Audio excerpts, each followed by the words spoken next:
Ghost cities dragon country చైనాను తీవ్రంగా కలవరపెడుతోందన్నది ఇవే. అయితే ఇవి మీరనుకుంటున్న హంటింగ్ నగరాలు కాదు, అంతకు మించిన ఆర్థిక భూతాలు. ప్రపంచంలోనే చైనాను రెండో అతిపెద్ద ఆర్థిక వ్యవస్థగా నిలబెట్టిన రియల్ దెయ్యాలు ఇప్పుడు అవే డ్రాగన్ కంట్రీని వేధిస్తున్నాయి. అక్షరాల 70 లక్షల ఖాళీ ఇల్లు బీజింగ్ ను వెక్కిరిస్తున్నాయి. వాటిని కొని నాథుడు లేక ఏం చేయాలో అర్థం కాక జిన్పింగ్ ప్రభుత్వం తలపట్టుకుంటోంది. ఇందుకు డ్రాగన్ కంట్రీ చైనాలో ఈ పరిస్థితులు ఎందుకొచ్చాయి? చైనాను రెండో అతిపెద్ద రాజ్యంగా నిలబెట్టిన రియల్ రంగం ఎందుకింతగా కుదేలైంది? $42 బిలియన్ ప్యాకేజీ బీజింగ్ ను నిజంగా కాపాడగలదా? డ్రాగన్ కంట్రీ చైనాను వెంటాడుతున్న రియల్ కష్టాలు ఏంటి? ఆర్థికంగా నిలబెట్టిన రంగమే ఎందుకు రివర్స్ అయింది?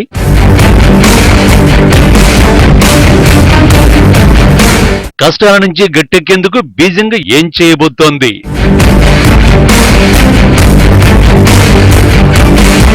Real boom. రియల్ ఎస్టేట్ రంగంలో ఈ మాట ఇచ్చే కిక్ అంత ఇంత కాదు. ఓ దేశ ఆర్థిక భవిష్యత్తును నిర్ణయించే కెపాసిటీ రియల్ ఎస్టేట్ కి తప్ప మరో రంగానికి అంతగా ఉండకపోవచ్చు. డ్రాగన్ కంట్రీ చైనాను ప్రపంచ ఆర్థికంలో టాప్ లోకి తీసుకువెళ్ళింది కూడా ఇదే రియల్ బూమ్. అలాంటి రియల్ బూమ్ కాస్త రియల్ భూతమైతే ఇప్పుడు డ్రాగన్ కంట్రీ చైనా ఎదుర్కొంటున్న సమస్య ఇదే. ఒక రియల్ ఎస్టేట్ రంగం నష్టాలు కూరుకుపోతే దేశ ఆర్థిక వ్యవస్థ రివర్స్ అయిపోతుందా ఏంటి? ఈ ప్రశ్నకు సమాధానం ఇప్పుడు చైనానే. ఎందుకంటే రియల్ ఎస్టేట్ ఇచ్చే బూమ్, దాని ద్వారా వచ్చే పతనానికి dragon country care of address గా మారిపోయింది. చైనా జీడీపీలో రియల్ ఎస్టేట్ రంగం వాటానే ఏకంగా 29%. ఇప్పుడు అదే వాటా రివర్స్ లో పయనిస్తోంది. అంటే ఆర్థికంగా చైనాను వెనక్కి లాగడం మొదలుపెట్టింది. అదే రియల్ ఎస్టేట్ రంగం అన్నమాట.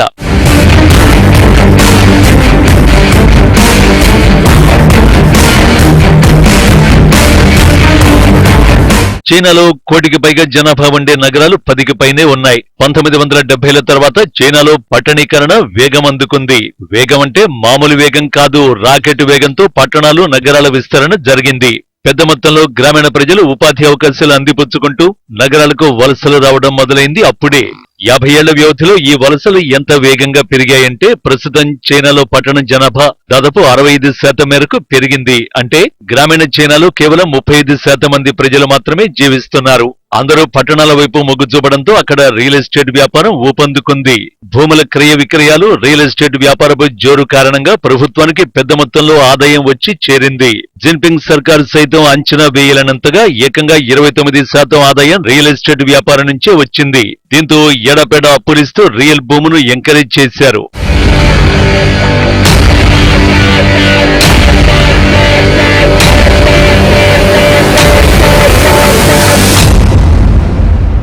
ఇదే సమయంలో రియల్ భూమ్ 50 ఏళ్లలో ఏటేటా పెరిగిపోతూ చైనా ఆర్థిక వ్యవస్థను అమాంతం పెంచేసింది.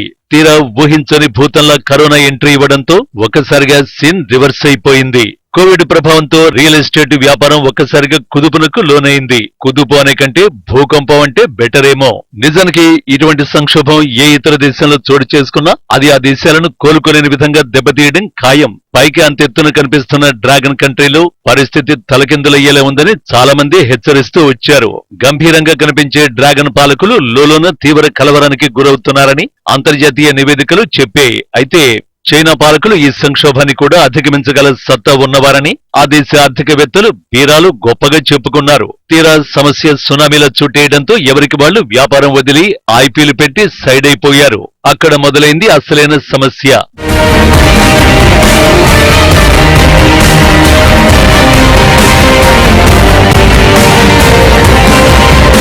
Ghost cities. అవును, చైనాలో ఇప్పుడు ఎక్కడ చూసినా దయ్యాల నగరాలే. అంటే నిజంగా దయ్యాలుంటాయని కాదు, కానీ ఆ నగరాల్లో ఎవరు ఉండరని అర్థం. చైనాలోని ఈ దయ్యాల నగరాలే ఇప్పుడు ప్రభుత్వానికి పెద్ద సవాల్. చైనాలో చాలా నగరాల్లో లక్షలాది సంఖ్యలో ఇళ్లు నిర్మించి ఉన్నాయి. విచిత్రం ఏంటంటే చాలా నగరాల్లో నిర్మించిన ఇళ్లని ఖాళీగానే ఉన్నాయి. అంటే ఈ నగరాల్లో ఇళ్లను కొనుగోలు చేయడానికి ఎవరూ ముందుకు రావడం లేదన్నమాట. అలా ఖాళీగా మిగిలిపోయిన ఇళ్ల లెక్కలు తిరిగేస్తే బీజింగ్ కే మైండ్ బ్లాంక్ అయ్యే ఫిగర్ వచ్చింది. 7 కోట్ల చదరపడుగుల నిర్మాణ స్థలంలో 70 లక్షల నూతన గృహాలు అన్సోల్డ్ గా మిగిలిపోయాయి. వాటిలో ఒకటంటే ఒక ఇంటిని కొనేందుకు ఏ ఒక్కరూ ముందుకు రావడం లేదు. ప్రస్తుతం చైనా ఎదుర్కొంటున్న అతిపెద్ద సమస్య ఇదే. 3 బిలియన్లు అంటే మన జనాభాకు డబుల్. అమెరికా జనాభాలో 10 రెట్లు, వెస్టర్న్ యూరోప్ కు 15 రెట్లు అధికం. అంతెందుకు చైనా రాజధాని బీజింగ్ జనాభాతో కంపేర్ చేస్తే అక్షరాల 140 రెట్లు అధికం అన్నమాట. చైనా ఎదుర్కొంటున్న సమస్య ఎంత తీవ్రమైందో చెప్పడానికి ఈ లెక్కలు సరిపోతాయి.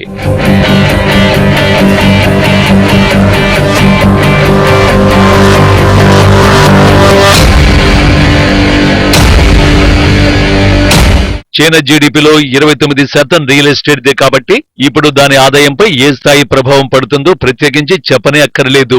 ఓవైపు నిర్మాణం మధ్యలోనే నిలిచిపోయిన భవనాలు, మరోవైపు ఇళ్ల నిర్మాణాలకు క్రెడిట్ దొరకని పరిస్థితుల మధ్య తిరిగి నిర్మానుష్యంగా మారిన గోస్ట్ సిటీస్ ను కూల్చాల్సిన పరిస్థితులు ప్రభుత్వం మెడకి చుట్టుకుంటున్నాయి. అంటే ఆదాయం లేకపోగా భారీ ఎత్తున ఖర్చు చేయాల్సిన పరిస్థితులు ఏర్పడుతున్నాయన్నమాట. వీటన్నింటికి తోడు దాదాపు 3 ఏళ్ల పాటు వేధించిన కరోనా, జీరో కోవిడ్ విధానాలు డ్రాగన్ కంట్రీని ప్రపంచ ఆర్థికంలో ఉన్న చోటు నుంచి కిందికి లాగడం మొదలుపెట్టేశాయి. దీంతో రానున్న రోజుల్లో పొరుగు దేశాలపై ఆక్రమణ అటుంచితే ఉన్న దేశాన్ని ఎలా నిలబెట్టుకోవాలన్న దానిపైన యుద్ధం చేయాల్సి వస్తోంది. అందుకే రియల్ కష్టాల నుంచి బయటపడే మార్గాలను వెతకడం ప్రారంభించింది జిన్పింగ్ సర్కార్. అంతేకాదు దేశాన్ని ఆర్థికంగా నిలబెట్టిన రియల్ రంగాన్ని మళ్లీ గాడిలో పెట్టాలని అనుకుంటోంది. అందుకోసం $42 బిలియన్ కేటాయింపులు చేసింది. ఈ నిధులు ప్రజలకు లోన్ల రూపంలో ఇచ్చి ఇళ్లు కొనేలా ప్రోత్సహించాలనేది చైనా ప్లాన్. అంతేకాదు ఇళ్ల ధరలను భారీగా తగ్గించే ప్రయత్నాలు చేస్తోంది. డౌన్ పేమెంట్ ను 20 నుంచి 15% తగ్గించింది. రెండో ఇల్లు కొనాలనుకునే వారికి 30% నుంచి 20% తగ్గించింది. తద్వారా రియల్ ఎస్టేట్ రంగాన్ని తిరిగి గాడిలో పెట్టాలనేది బీజింగ్ ప్లాన్. మరి ఈ వ్యూహం ఎంతవరకు వర్కౌట్ అవుతుందో చూడాలి.